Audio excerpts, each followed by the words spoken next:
संगत जी, प्यार से कहना धन निरंकार जी। आशा करता हूँ सदगुरु माता जी की कृपा से आप सभी अच्छे होंगे, स्वस्थ होंगे। साथ संगत जी, आप जी के चरणों में बहुत ही सुंदर प्रेरणादायक कहानी विचार, जिसका विषय है सत्संग है ज्ञान सरोवर। साथ संगत जी, आइए जानते हैं इस कहानी के माध्यम से। साथ संगत जी, गांव देवरिया के किनारे एक बड़ा घना जंगल था। वहीं पास में बसा था छोटा सा गांव जिसका नाम शांति नगर था, जहां एक युवक रहता था जिसका नाम राजीव था। राजीव एक मेहनती किसान था, लेकिन उसका मन हमेशा परेशान रहता था। उसे जीवन का कोई उद्देश्य समझ नहीं आता था। वह सोचता, मैं हर दिन खेत में काम करता हूँ, कमाता हूँ, खाता हूँ, सो जाता हूँ, क्या यही जीवन है? राजीव धीरे धीरे चिड़चिड़ा और क्रोधित रहने लगा। गांव में कोई बात कह दे तो वह बहस करने लगता। मन की अशांति ने उसे भीतर ही भीतर खोखला कर दिया था। वह कई बार सोचता, काश कोई मुझे जीवन का रास्ता दिखाए, कोई ज्ञान की बात बताए। एक दिन गांव में एक बूढ़ा साधु आया। उस साधु का नाम था स्वामी तत्वबोधानंद। वह गांव के मंदिर के पास एक पीपल के पेड़ के नीचे बैठकर सत्संग करता रहा।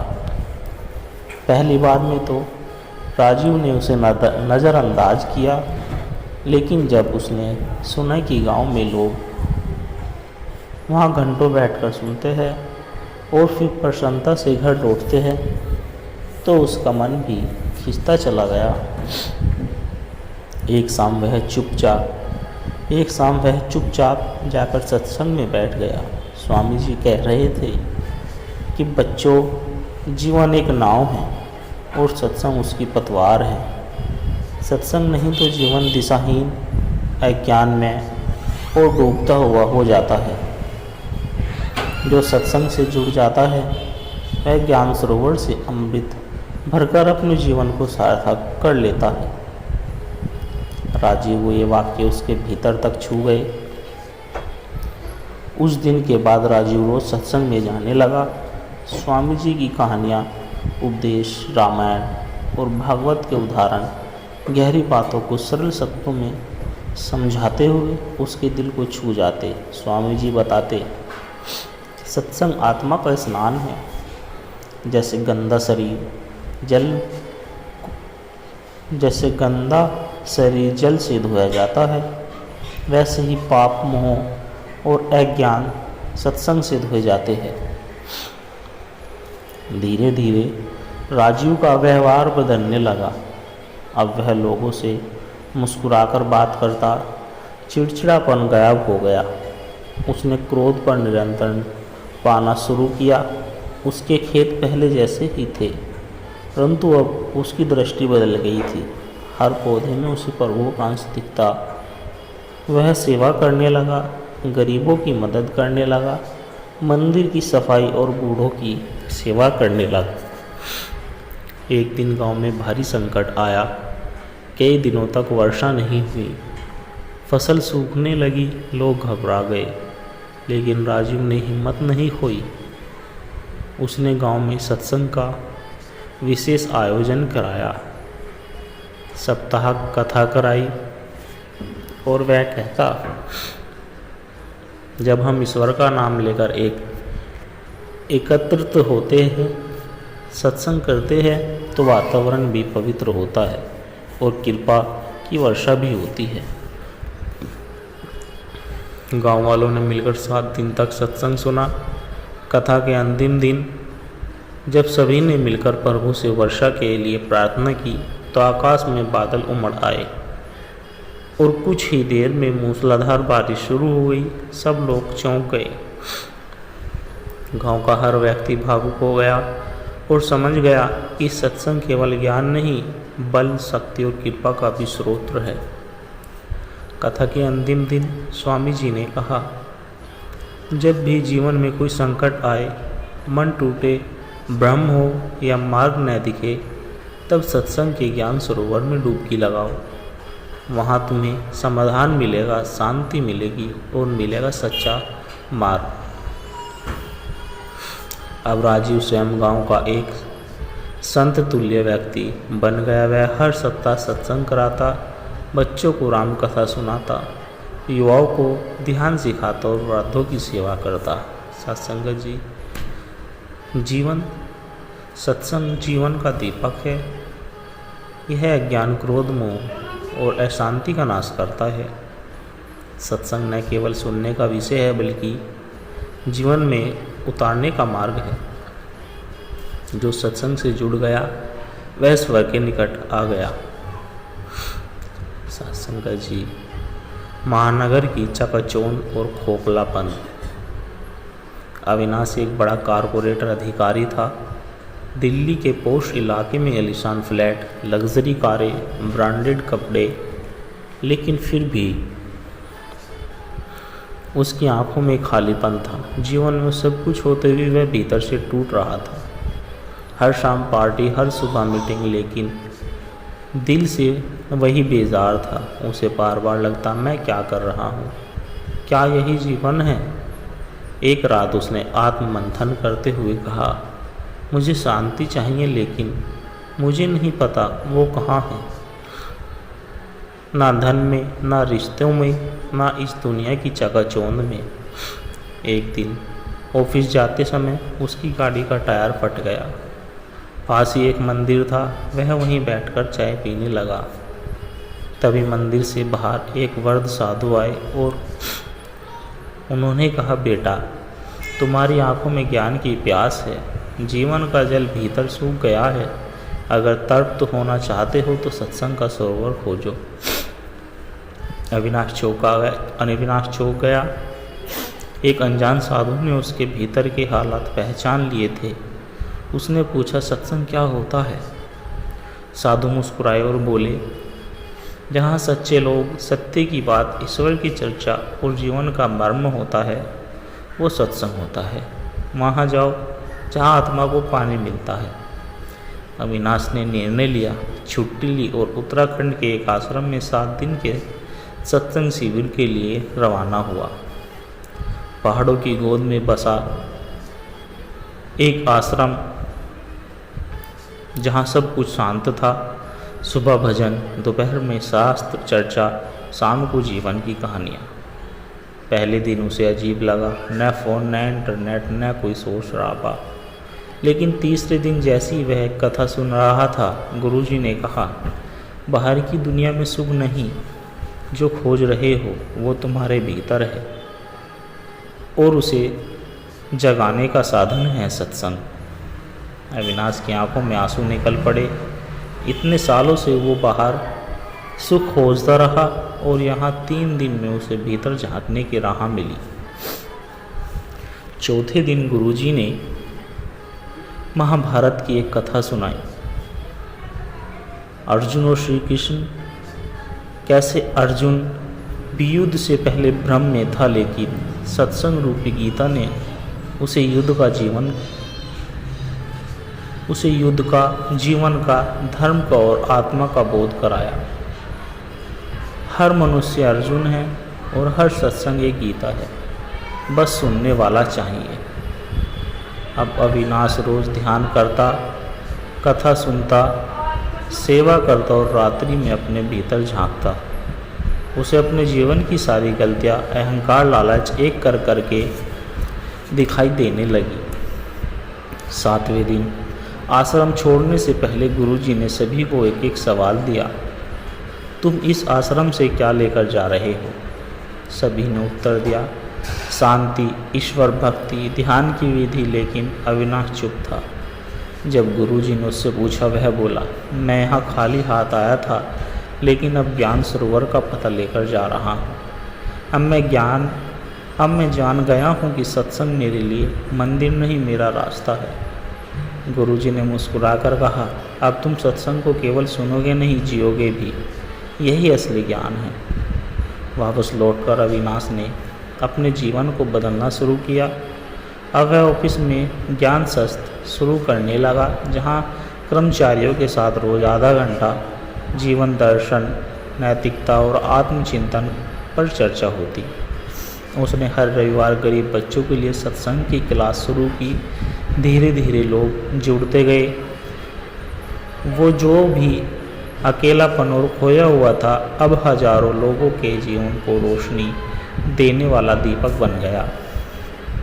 सत्संगत जी, सत्संग आत्मा का भोजन है। बाहरी सुख अस्थायी है, लेकिन सत्संग ज्ञान स्थायी है। जीवन जब खोखला लगे तो सत्संग की ओर मुड़ो। हर व्यक्ति के भीतर एक अर्जुन है और हर सत्संग एक गीता बन सकता है। सत्संगत जी, बालक देव और उसकी जिज्ञासा। गांव वृंदाश्रम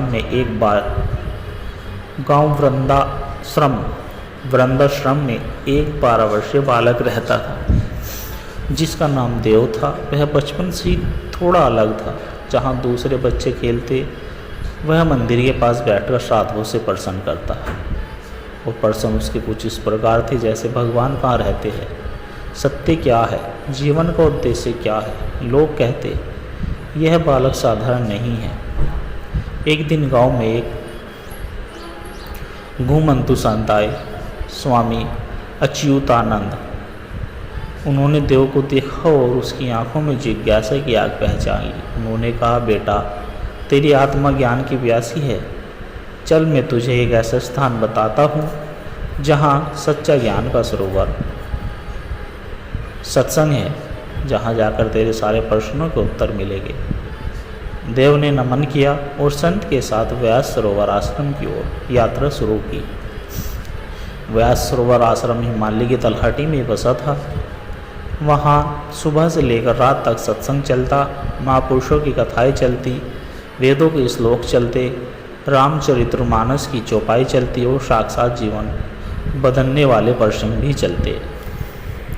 देव पहली बार सत्संग में बैठा तो लगा जैसे उसका मन शांत हो गया हो।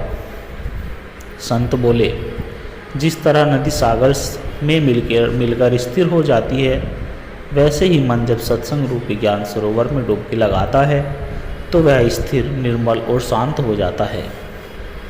देव की आंखों में आंसू आ गए। उसे लगा, अब मैं सही जगह पर हूँ। तीसरे दिन स्वामी जी ने उसे दीक्षा दी। नाम मिला देव चेतन। अब वह सिर्फ श्रोता नहीं रहा, साधक बालक बन गया था। हर दिन वह सत्संग सुनता, ध्यान करता और गुरुओं की सेवा करता। एक दिन उसने प्रश्न पूछा, गुरुदेव, क्या सत्संग सुनना मात्र से ही मोक्ष मिल सकता है? स्वामी जी बोले, सुनना पहला कदम है। उस ज्ञान को जीवन में उतारना ही साधना है। जैसे जल देखकर प्यास नहीं बुझती, उसे पीना पड़ता है, वैसे ही सत्संग का रस भी भीतर उतारना पड़ता है। देव चेतन अब हर कथा को अपने जीवन में लागू करने लगा। वह झूठ नहीं बोलता, कभी क्रोध नहीं करता और हर किसी में परमात्मा के दर्शन करता। एक रात अचानक आश्रम में एक वृद्ध भिक्षुक आया। वह कांप रहा था, भूखा था और उसके पाँव में घाव थे। बहुतों ने अनदेखा किया, लेकिन देव चेतन उसे अपने कक्ष में ले गया, उसके पाँव धोए, भोजन कराया और शांति से सुला दिया। सुबह उठकर देखा, वृद्ध लापता था, लेकिन वहाँ एक कमल पुष्प रखा था जिस पर लिखा था, सच्चा सत्संगी वही है जो सेवा में स्वयं को भुला दे। सत्संग की पूर्णता सेवा में ही है। स्वामी जी मुस्कुराए, तू परीक्षा में सफल हुआ पुत्र। समय बीतता गया। एक दिन देव चेतन ने पूछा, गुरुदेव, अब मैं क्या करूं? ज्ञान तो मिल गया, पर जीवन में आगे क्या? गुरुजी ने बताया, अब तू स्वयं सत्संग बन जा। जैसे दीपक दूसरों को प्रकाश देता है, वैसे ही तू भी अब अज्ञान में डूबे लोगों के लिए ज्ञान सरोवर बन। देव चेतन अब गांव-गांव जाकर सत्संग करता, कथा सुनाता और जीवन के गूढ़ रहस्यों सरल शब्दों में लोगों को समझाता। कई वर्षों बाद वापस वृंदाश्रम गांव लौटा। अब वह कोई साधारण बालक नहीं, बल्कि ज्ञान सरोवर का साक्षात प्रतिबिंब था। लोगों ने उसे घेर लिया और पूछा, देव चेतन, तू कौन सा अमृत पी के आया है, हमें भी बताना। वह मुस्कुराया और बोला, मैंने सत्संग के ज्ञान सरोवर में डुबकी लगाई है। वहाँ न केवल ईश्वर मिलता है बल्कि स्वयं का असली स्वरूप भी प्रकट होता है। वही आत्मा का जल है, वही ज्ञान का सागर है। सत्संगत जी, सत्संग केवल शास्त्रों की चर्चा नहीं, आत्मा की पुकार का उत्तर है। जो सत्संग में डूबा वह संसार के भ्रम से मुक्त हुआ। सत्संग का असली फल तभी मिलता है जब हम उसे जीवन में उतारते हैं। सेवा, त्याग और आत्मबोध यही सत्संग की परिपूर्णता है। सत्संगत जी, मन का तीर्थ। एक राजीव नाम का व्यक्ति था, एक सफल व्यवसायी, उच्च पदवी संपन्न जीवन, लेकिन भीतर से खाली। एक दिन उसे ऑफिस में बैठा था, वह अचानक फूट फूट कर रो पड़ा। लोग उसे देखने लगे और उसे लगा, जिस जीवन के लिए इतनी मेहनत की वह क्यों मुझे भीतर से तोड़ रहा है। इसी द्वंद्व में वह एक दिन सब कुछ छोड़कर हिमालय की ओर चल पड़ा। न किसी को बताया, न मोबाइल लिया, बस एक छोटी सी पोटली और आंखों में सवाल, मैं कौन हूँ। हिमालय के एक छोटे से गांव में उसे एक गुफा मिली। वहाँ एक वृद्ध साधु तपस्या कर रहे थे। राजीव ने उनसे पूछा, बाबा क्या ईश्वर यहीं कहीं है? साधु ने आंखें खोलकर देखा और कहा, ईश्वर को ढूंढने निकले हो, लेकिन मन को साथ लेकर। पहले मन को साधो, फिर ही कोई तीर्थ सफल होता है। राजीव ने वहीं रहकर सेवा करना शुरू किया। लकड़ी लाना, भोजन बनाना, साफ सफाई करना। धीरे धीरे उसका मन शांत होने लगा। एक दिन साधु ने उसे ध्यान में बैठाया। कई दिन बीत गए, लेकिन राजीव का मन इधर उधर भागता रहा। वह निराश हो गया। साधु बोले, जैसे गंदा पानी पहले शांत होता है, फिर नीचे बैठता है, वैसे ही मन भी पहले भटकेगा, फिर थकेगा, और तब तुम्हें अपने भीतर झांकने का अवसर मिलेगा। 7वें दिन ध्यान करते हुए राजीव को पहली बार लगा कि वह शरीर नहीं है। उसका मन हल्का हो गया, जैसे भीतर कोई दीप जल उठा हो। अब उसके मन में प्रश्न उठा, क्या केवल ज्ञान से ईश्वर मिलेगा? भक्ति का क्या स्थान है? साधु ने एक कथा सुनाई। एक राजा और एक भिक्षुक दोनों ईश्वर के मार्ग पर थे। राजा ने शास्त्र पढ़े पर अहंकार से भरा रहा। भिक्षुक ने बस राम नाम लिया और रोता रहा। अंत में ईश्वर उसी के पास पहुँचे जिसने सिर झुकाया, न कि जिसने शस्त्र रटे। राजीव को समझ आया, ज्ञान का मूल्य है, पर भक्ति उसकी आत्मा है। एक दिन अचानक उसकी पत्नी और बेटे पहाड़ों में उसे ढूंढते हुए वहां पहुंचे। बच्चों को देखकर उसकी आंखें भर आई। पत्नी ने कहा, चलो घर लौट चले, अब तुम्हें याद कर रहे हैं। राजीव का मन डोल गया। उसने साधु से कहा, क्या करूं? साधु बोले, अगर तेरे भीतर अभी भी मोह है तो लौट जा, लेकिन अगर तू समझ चुका है कि ईश्वर तुझसे कुछ कराना चाहता है तो रुक रह जा। राजीव ने अपने बेटे को चूमा और कहा, पिता के रूप में मैं लौटूंगा, पर पहले मुझे स्वयं को जानना होगा। आज मुझे समझ आया कि मन ही असली तीर्थ है। सब बीत गया। राजीव अब योगी राघव बन चुका था। वह केवल बोलता नहीं, शांति बांटता था। दूर दूर से लोग आते, उनके चरणों में बैठते और कहते, आपके पास बैठते ही मन शांत हो जाता है। राघव मुस्कुरा देता और कहता, शांत मैं नहीं करता, सत्संग करता है। वह ध्यान कराता, वह भीतर बैठा परमात्मा कराता है। एक दिन ध्यान में उसे प्रकाश का अनुभव हुआ, जैसे कोई ज्योति भीतर फूट पड़ी हो। उसने आंखें बंद की और एक ही शब्द कहा, मैं तू नहीं, तू ही मैं। वह जान गया, यात्रा पूरी हो गई। अब कोई प्रश्न नहीं, कोई इच्छा नहीं। वह ईश्वर में विलीन हो चुका था। सत्संगत जी सच्चा तीर्थ बाहर नहीं मन के भीतर है। सत्संग सेवा भक्ति और ध्यान ये 4 चरण आत्मा साक्षात्कार की सीढ़ियाँ है।